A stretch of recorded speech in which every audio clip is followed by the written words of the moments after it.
Yanıdan tamak edişini öğrengendim. Öysey qorishni o'tib qo'ysangiz bo'ladi degan umoq sing'illarim uchun bugun eng oddiy, eng o'xshaydigan öysey qorish usuluna keldim do'stlar.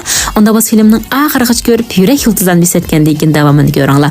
Ketarlik sekretarlarimiz mana mushlar shu. Sekretarlarimizni pokiz yuvib tayyorlab olgandan keyin andan to'g'ras boshqacha kelamiz.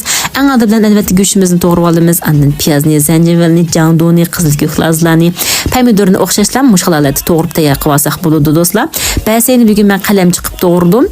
Qizil ko'klarni ba'sini qanday to'g'risanglar, shunday to'g'risanglar bo'ldi juma do'stlar.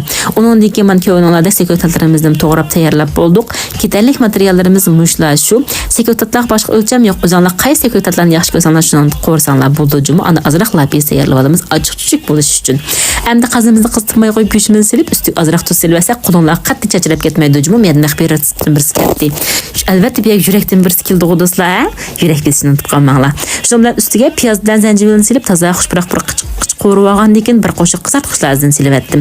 Endi buning ustiga lapisni silib toza ochiq puruq chiqqandan keyin buning ustiga jandoni silib, 1 minut atrofida buni qo'rib olamiz. Andan pomidorni silib, ezligicha buni qo'rib olamiz juma do'stlar. Undan keyin endi qaranglar o'xshab ketgan nimasi bir qarashda o'xshaganlik chiqib ketdi-ku.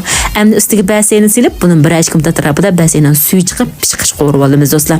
Buning ustiga muvofiq miqdorda tuz silib etgandan keyin andan azroq suv qo'yib olamiz. Shuning bilan mayli mefam bilan yeyli va yoki xojarlar bilan yeyli yoki lag'manlar bilan yesak masaj qilib qo'rimiz tayyor ketadi.